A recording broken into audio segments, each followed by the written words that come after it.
call to order the West Hartford Virtual Community Planning and Economic Development Committee meeting for Monday, March 28th at 8 a.m. Let the record reflect that Councilman Winograd, Councilman Zdanowicz, and Mayor Cantor are the members of the Town Council who are present. We also have present our Community Development Director, Dwayne Martin, our Town Manager, Rick Ledwith, our Town Planner, Todd Dumais, and from Corporation Counsel's Office, we have Gina Verano and Cynthia Latour. With all that said, we'll move on to item 2 already, an ordinance regulating adult use of cannabis and smoking in parks. Mr. Ledwith. Good morning, Mr. Chairman and members of the Town Council. Rick Ledwith, Acting Town Manager. First order of business this morning is a discussion of the draft ordinance regulating adult use cannabis and smoking in parks. At our second to last CPED meeting, we provided an overall summary of RERACA, R-E-R-A-C-A, a very strange sounding acronym, I admit, which is an act concerning responsible and equitable regulation of adult use cannabis, which was signed into law by the governor back in June of 2021. You'll recall in our previous discussion, we essentially had 3 options to consider as a result of this new act. On one, we could do nothing, and if we took no action, then a cannabis establishment who looked to open an establishment in town shall be zoned as if any other similar use other than a cannabis establishment would be zoned. 2, we could prohibit siting of cannabis establishments altogether. Or 3, we could establish an ordinance that reasonably restricts hours, signage, and restricts proximity to establishments like schools and parks, libraries, childcare centers, etc. The committee directed town staff in consultation with our Corporation Counsel's Office to consider the 3rd option, which would be the drafting of an ordinance regulating adult use cannabis, which we'll review with the committee this morning. If everyone can pull up the ordinance itself, which was posted on the agenda, under section 1 of the ordinance, you'll see that we have defined a cannabis establishment. And then under sections 2, 3, and 4, we have repealed the section of the code defining medical marijuana production facility due to the fact that the medical marijuana production is included in RERACA. Then under chapter 177-16.10, we would repeal the medical marijuana production facilities and dispensaries and replace it with the new cannabis establishments language, which shall have the same meanings as set forth in RERACA and captures medical marijuana through that definition. And if you turn to the second page of the ordinance under B, under Part B, we've cannabis establishments shall be permitted in any zone district as if any other similar use other than a cannabis establishment, subject to the following conditions. And then we've highlighted those conditions under 1, 2, and 3. Under 1, no cannabis establishment shall be permitted on a site that is within 500 feet of any school, municipal park, or recreational facility, child care center, or library. And under 2, no cannabis establishment shall be permitted on a site that is within 1,000 feet of any other cannabis establishment. And you'll remember up until June 30th of 2024, the town would be limited to granting 1 establishment per 25,000 residents, and that would be rounded up. So we would be limited to 3 establishments in town until June 30th of 2024. And then under number 3, no cannabis establishment shall be permitted unless a site plan approval has been obtained. Therefore, in accordance with the provisions of chapters 177-42B of this Code of Court Ordinances, no site plan approval shall be granted unless the petitioner or applicant shall demonstrate to the satisfaction of the town planner compliance with all state laws and regulations concerning cannabis establishments. Then under section 5, we've added chapter 177-6B And we have amended it to, in accordance with the amended zoning table. And we've actually deleted specific reference to medical marijuana permitted zones. Chapter 128, 3 of the code, which is the section of the code that's tied to parks and recreation. We've added, you can go all the way to the bottom of that. You can see under J, we've added J to the list of prohibited acts, which would prohibit the smoking or use of smoking or vaping of nicotine products or cannabis products in our parks. And I will pause there for a moment, Mr. Chairman, turn to our town planner, Todd DeMay, or our corporation counsel, Gina Verano, and assistant corporation counsel, Cynthia Latour, see if they wanted to add anything to my comments. If I missed anything, did I summarize everything adequately this morning? Thank you, Mr. Ledwith. Mr. Dumais? Thank you, Mr. Davidoff. The town manager adequately and really went through the ordinance in great detail. I would like to clarify one statement. The number of establishments the town would be eligible for, Mr. Ledwith did accurately say we'd have 3, but it's 3 per class. So that would be 3 per cannabis retailer or 3 per cultivar. So it could be 6, one distinction. And then more broadly, after our meeting on the 17th, with the CPED, we were asked to look at coming up with a draft, and the draft that's before you, working with Corporation Counsel's office, largely reflects what we're permitted to outline or create standards for from RERACA. And it's also based on some of our local ordinances with how we regulate sale of alcoholic liquors, in particular grocery stores. So some of the standards within this section here are very similar to how grocery stores are treated within the community. So if it looks somewhat familiar, the structure of that is based on the ordinance that has been in place for the town for a number of years. Thank you, Mr. Dumais. Ms. Verano? Thank you, Mr. Chairman. The only thing that I would add and just bring to note for the committee is that the prohibition acts in the parks includes tobacco and cannabis. So to date, smoking was actually permitted in our parks, and the effect of this amended statute will prohibit, amended ordinance will prohibit smoking of tobacco and cannabis in the parks. Thank you, Ms. Verano, for clarifying that. Ms. Latour? I believe that covers everything. I don't have anything additional to add. Thank you. Thank you. Do any members of the committee have any questions or comments with respect to Mr. Zanowitz? Thank you. I remember in the previous meeting, there was, under the legislation, there was an area where smoke was where you could smoke openly outside.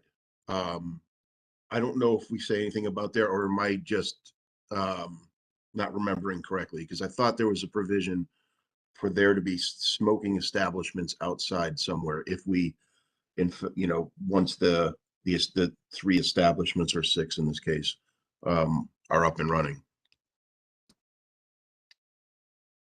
Ms. Verano, do you have a response to Mr. Zanowitz's inquiry? Yes, Mr. Chairman, if you're talking about the smoking of cannabis in town, Councilor Zdanowitz, or establishments in town? Yeah, smoking in town. I thought I remember something that there was going to be an outdoor facility that allowed smoking, and then maybe even possibly indoor at these places. I'm not sure if I remember it or read it correctly. Thank you, Mr. Chairman. So the way the law is drafted, if a municipality prohibits smoking of cannabis in its entirety, then the municipality, if you have more than 50,000 people, is required to designate a place for those individuals who want to smoke cannabis. Such is not the case here because we're only regulating smoking in certain areas. As to the outdoor smoking, this particular act allows municipalities to regulate smoking in the town-owned property, and that's why we are able to regulate and prohibit cannabis smoking in the parks. There's a separate state law which applies to smoking generally in buildings and near school grounds, in healthcare facilities and the like, and that's the Clean Indoor Air Act. And that's been expanded to include in the definition of smoking, not only tobacco, but cannabis. So wherever tobacco is prohibited, so too cannabis is prohibited under state law. All right, thanks for that clarification. Thank you. Mr. Winograd. Thank you. Two questions. First, on the definition of park, does that include Elizabeth Park since we don't own it? Or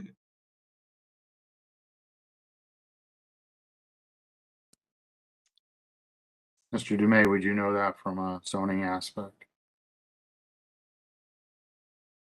Mr. Chairman, we actually don't define park within zoning, but it would be include Elizabeth Park. I mean, the zone that's in is a park district. okay, so it's sort of towards our zoning regulations, which obviously do apply because I remember the whole issue of the pond house. So, all right, so just on that, we might want to coordinate with Hartford as to what they're doing with their parks. The second question, we had talked last time about the possibility of regulating hours as is done with liquor, and we don't do it. Was there any discussion of whether or not we have the ability to do that, and whether we should? Thank you, Mr. Winograd. Ms. Verano. I'm going to punt to Mr. Dumais on that one. Mr. Dumais. Mr. Chairman, we did discuss hours of operation standards, but decided against it, largely because if we take the model that was suggested with liquor control, those are really defined and provided for by the state. The difference here is we have the option to establish our own hours, but we wouldn't know what those are. So if we're treating these uses generally as any similar use, so retail to retail, we largely don't establish hours on those districts other than they can't be 24 hours. So with the exception of that, could not be a 24-hour facility if we're treating it like any other retail use. Thank you, Mr. Dumais. Mr. Winograd, anything further? Thank you. And just, so how do we define 24 hours? That, I mean, obviously 24, but if somebody's open, can somebody get around that by closing for half an hour, or is it, there are some regs on that? There's a section in our zoning for hours of operation, and within that section, it essentially says that certain classes of uses, including retail, for example, shall not be allowed to operate between 2 a.m. and 5 a.m. So there's kind of a carve out there. So that's our kind of block against 24-hour operations. And then within a certain class of those uses, someone could petition to go to the Planning and Zoning Commission for quote unquote 24-hour operation. Very good. Thank you. Thank you. Any further questions with respect to the ordinance as drafted? Mayor Cantor. Thank you, and good morning, everyone. Just the only other thing, well, not the only other thing. One of the things we had talked about was the fact that because only three, well, because I shouldn't say only, because the state has determined that there would be maximum of 3 dispensaries. Is there an opportunity here for us to make sure that these dispensaries are spread out rather than located in one area of town? And is 1,000 feet enough? And should we do a half a mile, 3/4 of a mile as a potential to not have them all maybe land in one section of town? Thank you, Mayor Cantor. Town Planner, Corporation Counsel. Thank you, Mr. Chairman. Madam Mayor, I think the answer to that question is the way this ordinance is crafted, the uses would be permitted in any of our commercial districts that allow similar uses. So in that respect, that's the broadest geographic extent of allowing a potential establishment to be located anywhere we have a commercial use. So those are generally located, geographically dispersed between, Bishop's Corner, Corbin's Corner, down through New Britain Avenue. The buffer restrictions are between two similar uses, and that was again modeled after the grocery store liquor permit provision. So if we were to see more than 3 licenses after 2024, if the standards change, aside from the 2 buffers or restrictions and uses we have in place, the 500-foot from school, playground, park, or the 1,000 feet between any 2 uses, there would be no other control to kind of spread those uses out without either increasing that buffer distance or restricting the zones where the uses are permitted further.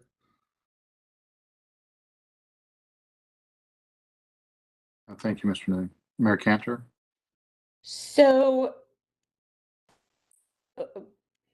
if so, what could happen is there could be an establishment you could have 3 establishments potentially on New Britain Avenue, for example. If an applicant came in and wanted to, you could have, I mean, yeah. So I guess my concern is that there would be a concentration in one area of town potentially. And is there an opportunity for us here while we have a limit of 3, with state statute to make sure that were not to happen? Mr. Dumais? So noting that concern, yes, I suppose there could be a concentration as the way this ordinance is crafted. Your example, Madam Mayor, of, along New Britain Avenue, provided they were more than 500 feet away from a sensitive use and 1,000 feet away from each other, yes, you could have a concentration there. The only 2 ways that I could think of off the top of my head to address that would be to potentially restrict the zones where these uses are located, but probably increase the buffer or separation distance between any 2 establishments or uses. That would be one way to handle that. Mayor Cantor? Yeah, and that's, I think, what the consideration is. Should it be 1,000 feet or should it be something more? I'm not sure, but I am concerned. I don't know where those applications are going to come. Obviously, we don't know, and we don't have with liquor stores or with grocery stores. I think there might be an overall limit to liquor stores, but I think it's pretty generous to municipalities. So it's just the only consideration. I think we should. It is a consideration I think we should think about now. Oh, thank you, Mayor Cantor. I would concur. I would probably suggest instead of 1,000 feet, maybe we look at miles, maybe 3 to 5 miles apart from each of those, because that would definitely separate them north, south, east, west, center. This way you would definitely not have these establishments in very close proximity to each other. My only question is whether or not that would be an objective standard and would be able to survive scrutiny if challenged. Ms. Verano? Mr. Chairman, yes, I think that would be fine because the new statute does allow us to regulate that. That would be a reasonable regulation, at least in my mind. Thank you. So I guess at this point it would really be a comfort factor with respect to that distance. Mayor Cantor? I think 3 to 5 is a lot because, that brings us from one side of town to the other. But I do think that there is, I think 1,000 feet is a bit close. And just, I don't think it would happen. I'm not sure, but it's possible. And I just think that concentration of 3 in a very small area in town could be could be unfortunate. So Do you want to offer a number that you felt comfortable with? I thought of half a mile, and it doesn't prevent, all along New Britain Avenue. It just makes it more difficult potentially, but maybe 3/4 of a mile or a mile. That's not my expertise. I don't know. But I would like to hear from our town planner or maybe what he thinks. Okay. Obviously, they drafted the ordinance, so they thought 1,000 was right, or reasonable anyway. Thank you, Mayor Cantor. Mr. Dumais? Thank you, Mr. Chairman. I think, half a mile or some other distance might be reasonable, but without the ability to kind of plot that on a mapping program and see what the effect of that is, I would just be picking a number out of the air, quite frankly. So I think if I were to analyze that by inputting different distances, I could graphically show you what that effect would be on terms of pushing those uses around different areas of town, and to see if that kind of matches the desired intent to not have a concentration in any one area. But I would think that 2,500 feet at a minimum would be that starting point. That would start to push things out because the distance between any two would start to grow after that. And it would, with the exception of perhaps New Britain Avenue, you could still have because of the linear nature of that road, you could still have a concentration of uses along that street. But in some of our other more compact commercial areas, that 2,500 foot standard would probably push those and limit their concentration to one or maybe two per commercial district. Thank you, Mr. Mayor Cantor. So just to look at our commercial districts, if we were to do, say there were to be a dispensary in Bishop's Corner with the 1,000, there could be two, correct? Right in along North Main Street, or they're potentially could, or West Hartford Center, or so it does limit. If you did the 2,500, it would take that option away potentially, correct? Potentially correct, yes. Okay, so I think it's really having that one per commercial district, if that's the way things work, this could protect, or sort of that could set that until I think that's reasonable. Thank you, Mayor Cantor. Anyone else have any? Mr. Zdanowitz? Thank you. A couple questions. Can we also add a provision in there, maybe the same distance as we have in section 2B2, or actually B1, also town-owned buildings? Because I just remember when the vape shop opened up across Town Hall, there was a lot of online chatter about that, and people weren't really pleased with it coming right in, as an entrance to our town.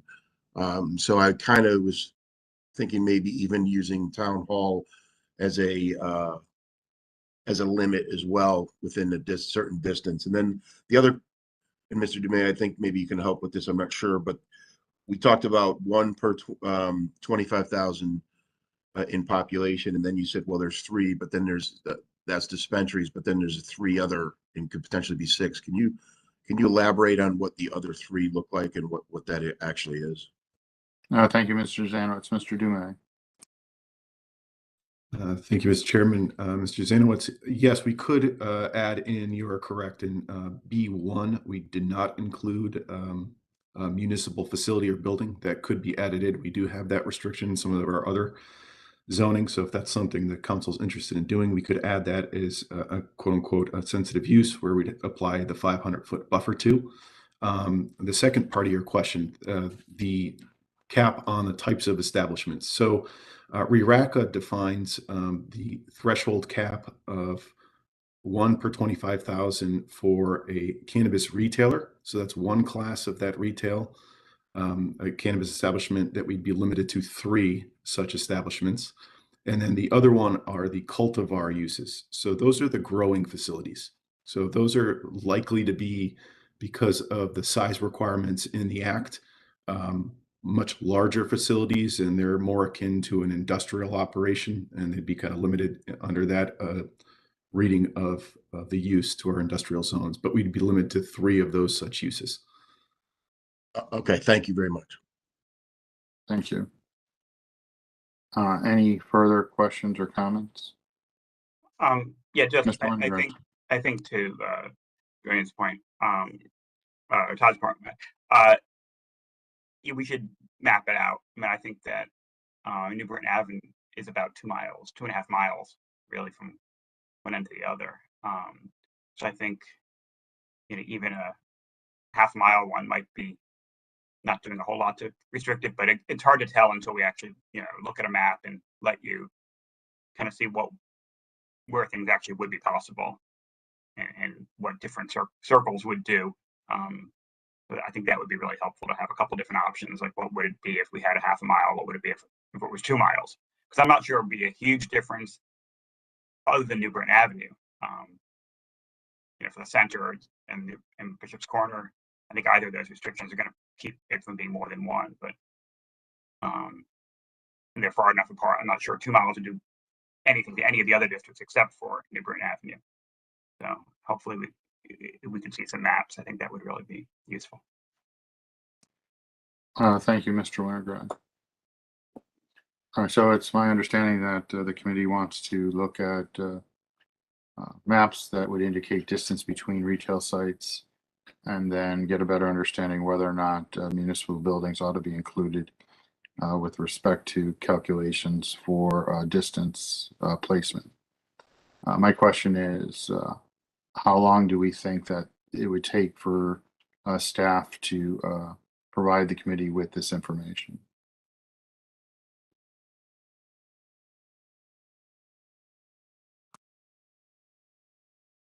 Mr. Chair, Rick Ledwith, acting town manager. You know, I'll defer to the town planner, but I think we wouldn't need any more than 1 or 2 weeks to quickly look at a map and you know, look at those commercial zones between New Britain Avenue and then Bishop's Corner and then in the center. So we could provide that relatively quickly. All right, thank you. Mr. Ledwith, as a follow-up, would that time frame still work with respect to the enactment of this ordinance prior to the issuance of any licenses by the state of Connecticut? So right now we are, Rick Ledwith, acting town manager. We are in a position where someone could come before the town to open an establishment. So yeah, we do need to move pretty quickly at this point. So if we took 1 or 2 weeks to provide that information, we could probably even do that quicker. And then potentially have this information out to the committee. I don't know if we would need another CPED meeting to review that information before putting it on the council agenda for some point, you know, where we'd set it for a public hearing 30 days out from the date of that council meeting. So yeah, timing is important right now. Mayor Cantor. Thank you. So in thinking how this could, we do have, so the April 12th meeting, we're not under quite the same time pressure for the outdoor dining because the state has extended. I still think we need to move quite quickly on that because outdoor restaurants are investing and they want to know whether we're considering and going to implement a permanent change. So I still think we have to move forward, but we don't have that April 12th necessarily deadline. So maybe we can you know, figure that out in the time frame, maybe, you know, work before the council meeting or in between. I don't know. We can talk about that, but potentially working that out for a quick meeting prior to review, you know, that minimum distance and the municipal building. I actually think in the mapping, having that municipal building, also that 500, I don't know if that will be too confusing to kind of map out those no-go zones, kind of those 500 feet. But it might be helpful for us to visualize it. But if we could send out that material beforehand, and maybe it could be a very quick meeting to kind of approve that. Mayor Cantor. Ms. Verano. Mr. Chairman, just to bring to light the scheduling here. So if this ordinance is to appear on the April 12th agenda, we post the titles on April 5th. That means this committee would have to meet and provide sort of final recommendations on the terms of the ordinance before April 5th. That means this week or next Monday in order to get on the April 12th agenda. Cantor. I actually was going to say we would not put it on the April 12th agenda, but the following agenda, but maybe we could use that April 12th to get it onto the April, even though it is budget adoption, I think we can set for a public hearing. I don't think we have to, it would not be an item we'd be taking up as much as we would just be setting it for the public hearing, right? Ms. Mr. Verano. Chairman, Mayor Cantor, yes, you could receive and refer it on April 25th. That's budget adoption. This is a zoning ordinance, which means it has to be set for public hearing at least 30 days out. So that means you're at a public hearing on June 14th. That's when you would be able to adopt it. Thank you, Ms. Verano. Anything further? Mr. Zanowitz. Thank you. But just in the light of time, if someone were to come now to us as a group and want to put a dispensary in, is there anything stopping that? And would they fall under the old rules? So I just want to look at how the timing affects everything. Thank you, Mr. Zanowitz. Ms. Verano.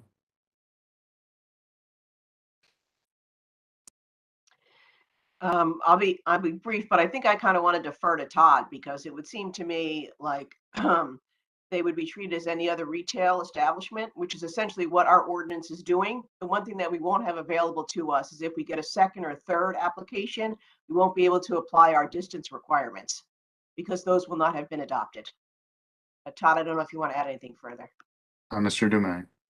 Thank you, Mr. Chairman. No, Ms. Verano is correct. So, we are aware of several establishments interested in locating in West Hartford.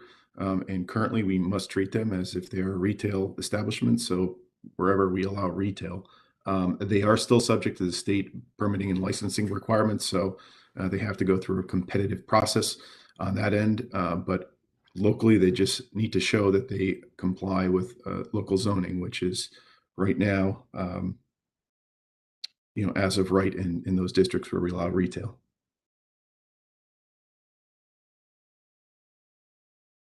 Mayor Cantor. So the flip side of timing is we could move forward with this and set it for, and move things we can always amend the ordinance if we have multiple, which is not recommended, but I am a little concerned that I don't want this window to pass. Or we make we take a professional recommendation from staff to say that 2,500 feet does limit this to commercial center areas. That it does mean that potentially the New Britain I call it the Walgreens the Walgreens corner could have one, and then near West Farms Mall there could be another dispensary if that was allowed. But and there could be something, I guess, along New Park. But I am a little concerned about leaving this open for another month and a half. Thank you, Mayor Cantor. Mr. Winograd.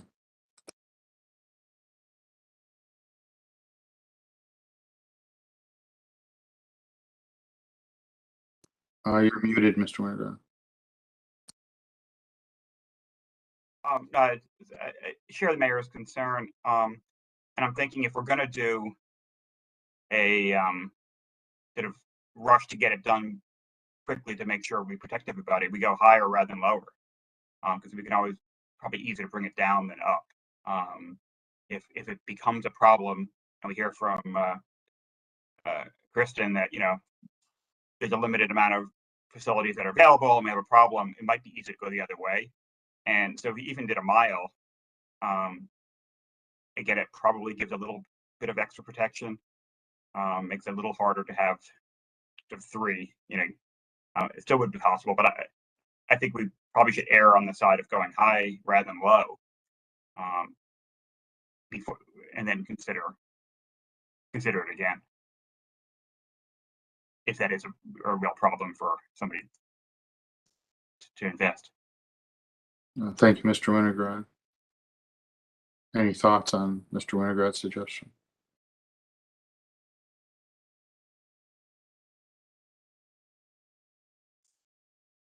So I guess I think that time is of the essence with respect to this issue, and I think if we push this out to June, I don't think that's quite helpful. I think the committee, what I sort of sense is that there seems to be a consensus that we really don't want them all to be congregated in the same area, and we feel that 1,000 feet is probably not going to be adequate to accomplish that goal. So whether or not the number is a half mile, 3/4 of a mile, or 1 mile, is not an issue. I think if we I think if we go 3/4 of a mile, I think that's in between those two numbers, and I think that would probably accomplish what we are aiming to do here. And as been pointed out, we obviously could amend it should we find it to be way too restrictive. But we have no idea if in the future there will be more than 3. This could be as commonplace as package stores or retailers that sell alcohol. So we don't know if this is really a product in the retail marketplace that is a new product for the state of Connecticut, and we don't know how it's going to be received. But what we're trying to do is spread it out amongst the locations in our town without saturating one particular area. So I don't know if there's any consensus that 3/4 of a mile would seem appropriate, but I really think that if we could get this on the April 12th agenda, that would be quite helpful. Is there any, Mr. Ledwith? Thank you, Mr. Chair. Rick Ledwith, Acting Town Manager. Two quick things regarding that. Would it make sense? Would it help for us to set another meeting for next, say, Monday or Tuesday? We can work quickly on some of these suggestions. Redraft the ordinance, present it. It's adding another CPED meeting, obviously, during a very busy schedule, which would allow us to meet that April 12th deadline and have everyone around the table to make those decisions. And then just one quick addition to that, Kelly Waterhouse is our social worker who's on the call with us this morning. I don't know if folks saw, she posted a question in the chat regarding increase in the distance of establishments from a school zone. Right now we have 500 feet, where we're now suggesting increasing that for a municipal building. Would we want to consider doing that across the board with schools, parks, and child care centers and libraries? More of a question with regards to that. Okay, thank you, Mr. Ledwith. Ms. Mayor Cantor. I would agree. I think that's probably a good consideration to establish a minimum distance for schools. And the parks are I think the municipal use, all of that should be considered now. I also, just to note, Hall and Connor's graduation is June 14th. Another reason for us to, I think, move more quickly in setting the public hearing prior to that. So Thank you, Mayor Cantor. I too would concur with the distance from schools. I think that makes good sense. Thank you for the suggestion. It's greatly appreciated.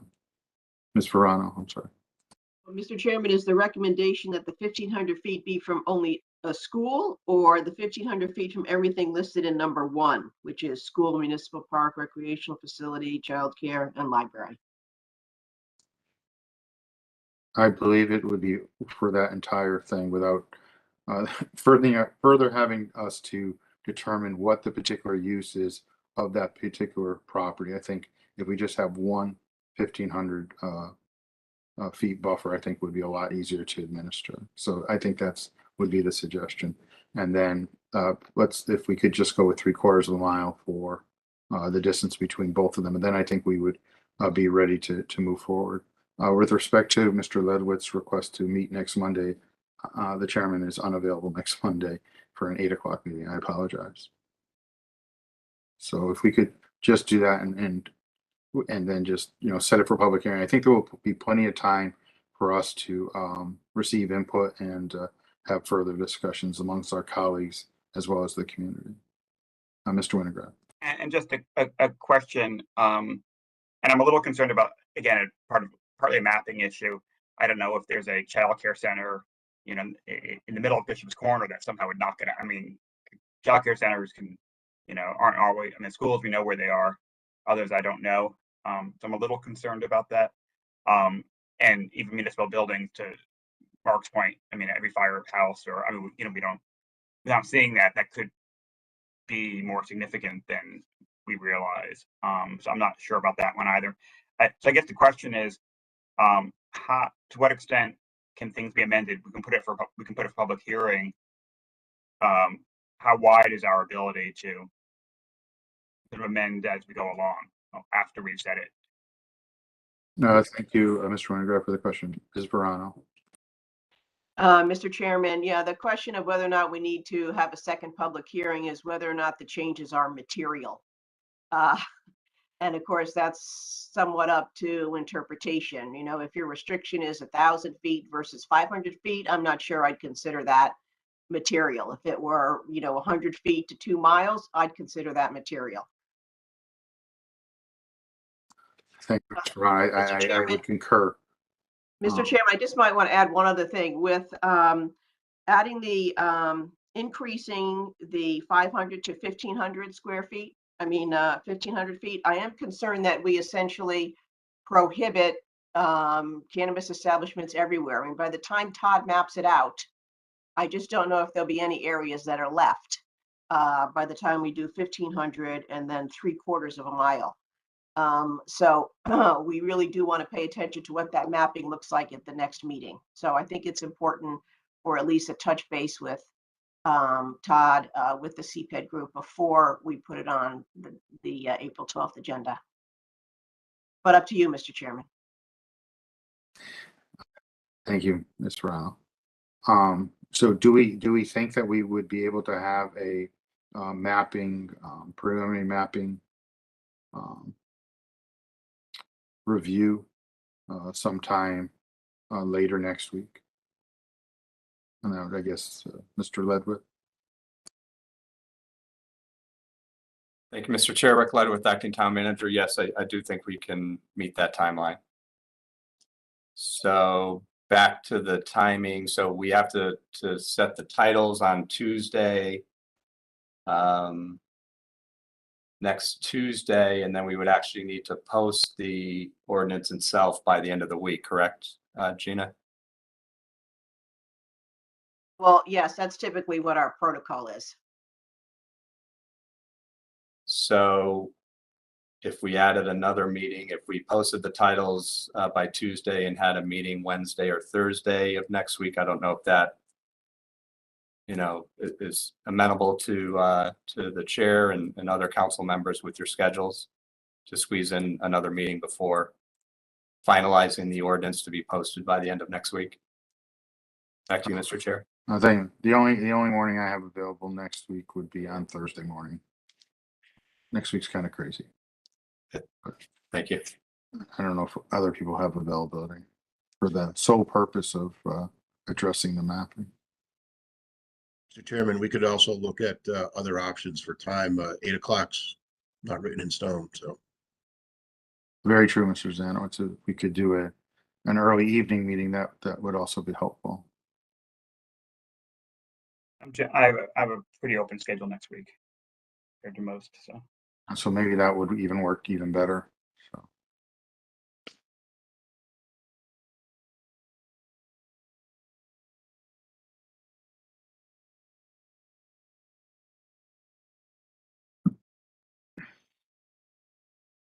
Mr. Lewis. Mr. Chair, Rick Ledwith, Acting Town Manager. Can I suggest Tuesday, the 5th at 6 o'clock? Would that work? That would work for me. I don't know about the other members. That works for me. Mr. Danowitz.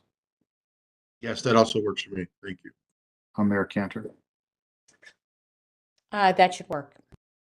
Perfect. So we'll tentatively schedule the next meeting of the CPED for the sole purpose of looking at the distance requirements and how the suggestions that were discussed would impact possible locations. Mayor Cantor. I would like to have the map the way it currently exists, the way that this ordinance currently is presented, and then I think 2,500, the half mile and the 3/4 mile, but with the 500 and the 1,500. I know that's a bit cumbersome, but I think it's important for us to take what Attorney Verano said, and are we really, in essence, just zoning out dispensaries by doing those more extended restrictions. And no pun intended with zoning out with respect to this ordinance. But thank you for that. If there's nothing further on this agenda item, I would suggest that we just move on to item number 4, which would be staff reports.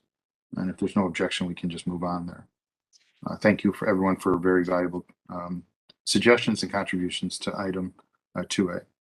First up would be a community development department report for February. And I believe that would be Mr. Mark or Mr. Ledwith. I'm sorry. Yes, one second, Mr. Chair. Rick Ledwith, Acting Town Manager. So I did want to highlight something that we would be discussing under the community development update. And that would be an update from our town planner regarding the transit-oriented district ordinance that we've been working on before we got to Mr. Martin, if that's okay with you, Mr. Chairman. That'd be perfectly fine. Mr. Dumais. Thank you, Mr. Chairman. I wanted to update the committee on the draft TOD ordinance. Last we discussed this at our January meeting. I went through the construct of the ordinance and received favorable feedback from the committee on its structure and some of its key points. I'd like to review those with you. Again, this was an ordinance that was going to apply within 1/4 mile of our 2 Flatbush or Elmwood Fast Track stations. And it was an ordinance designed to promote transit-supported uses within that district to both preserve and expand opportunities for business and employers in the region, to encourage mix of retail, restaurant, and entertainment and residential uses, to provide opportunities to live, work, and play, and to promote moderate and high population and employment densities that are support transit use. So some of the changes that we were looking for your feedback and received favorable consideration were increasing residential density allowances above the baseline standard, increasing building height up to 5 stories, increasing as of right floor area ratio. Those are our density controls, generally speaking. And then the rest of the ordinance was really structured around creating some design controls to promote a more contextually sensitive and walkable streetscape environment. One of the things that we acknowledged and that you had asked us to look at was some of the work we needed to do in creating a bonus standard. So something somewhat unique in the ordinance was we included a series of bonuses that provided for additional density increases for either building or parking reductions.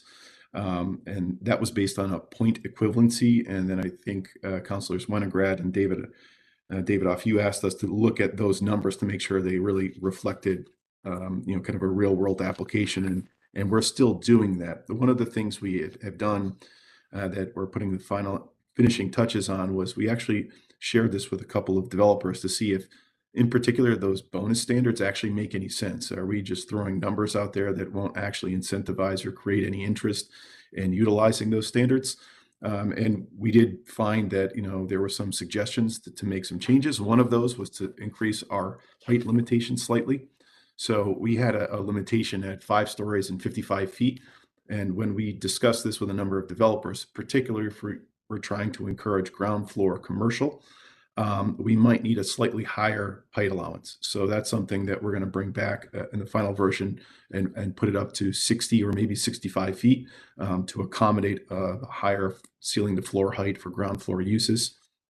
And then also we got some feedback on some of our sustainability bonus standards that were also not necessarily pegged or appropriately rewarding points for level of difficulty or challenge. So we're working on finishing those few pieces of the ordinance.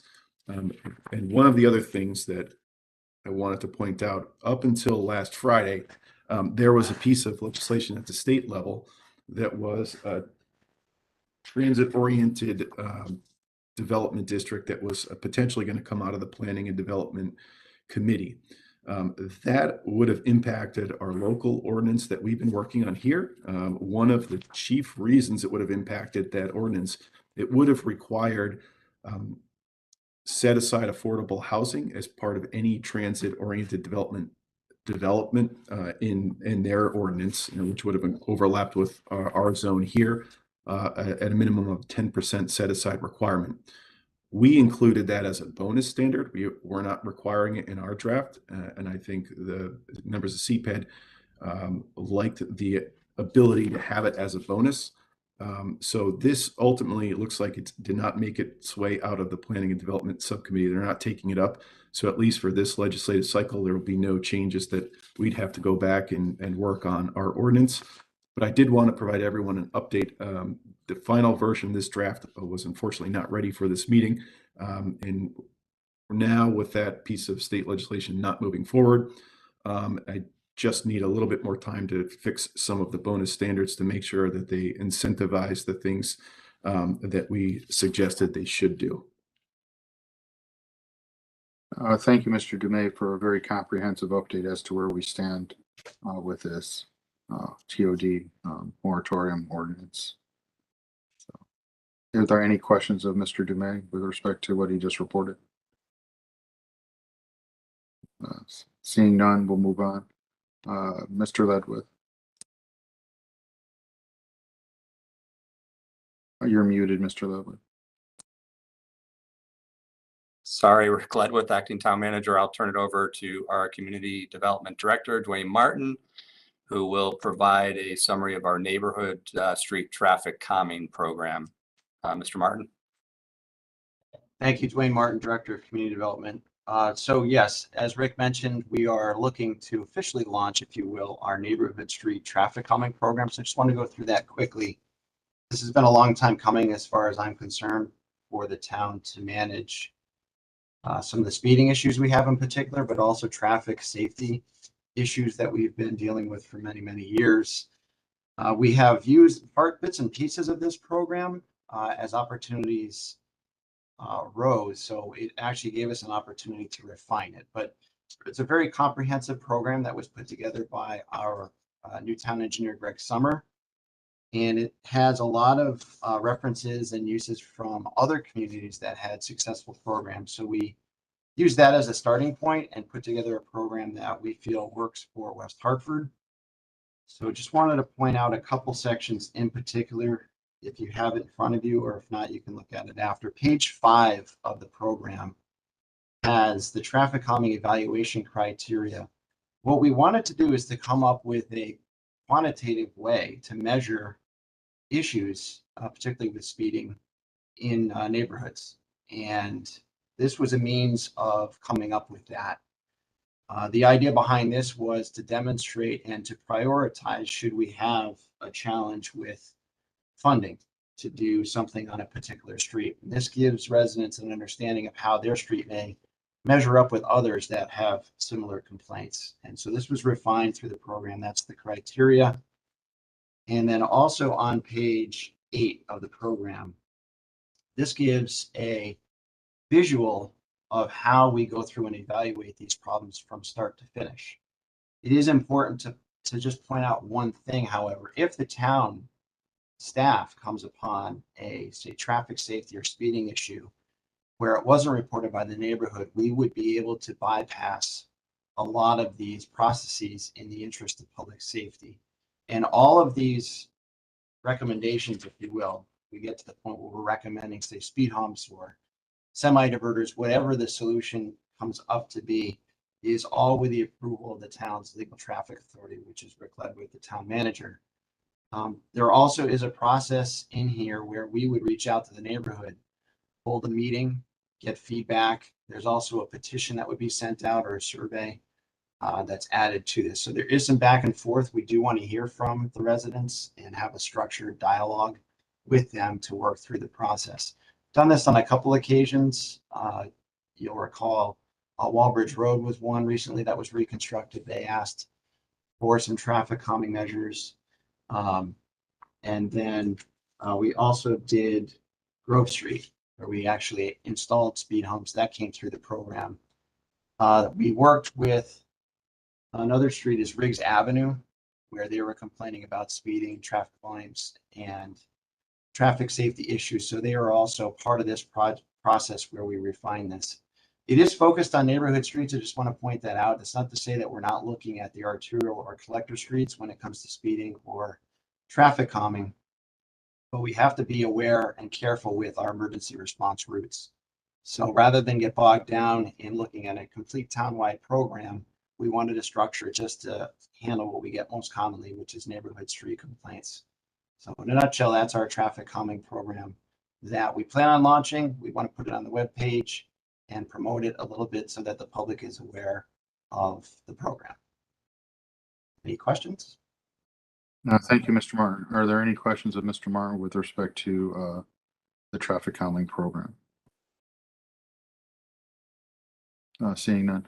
Thank you for that report. It was very comprehensive, and there were really good illustrations as to a general understanding how the process works. And I think that will be quite helpful, as that's usually a major concern of residents when we talk to them about the quality of life in their neighborhoods. So I think this will be quite useful for people to get a better understanding as to the process and the factors made in determining if any traffic calming measures can be implemented with respect to their particular situation.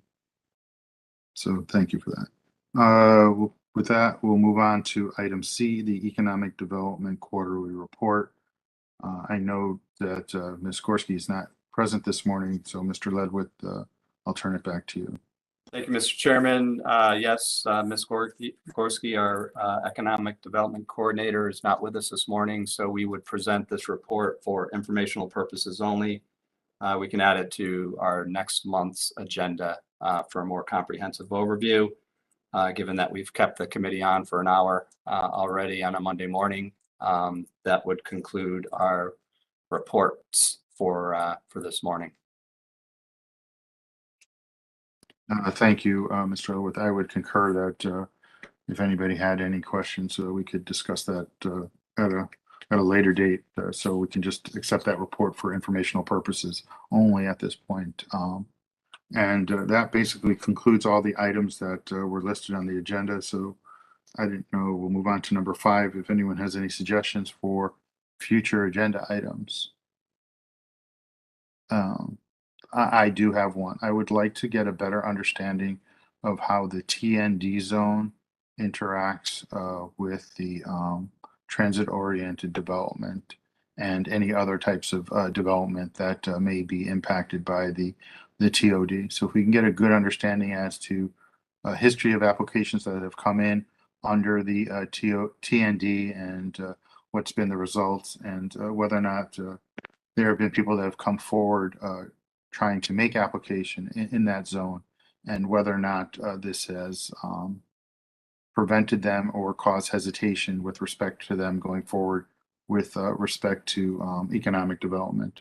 The TND zone, if I recall, has been in place for a good 20 years at least, I think. And I think it's time for us to evaluate its effectiveness at this point. So if we could do that at a future agenda item. Does anyone else have any other items for review? Seeing none, I'll entertain a motion to adjourn. So moved. Thank you. Second. Second. Thank you. We stand adjourned. Thank you everyone for their patience and time this morning. Thank you.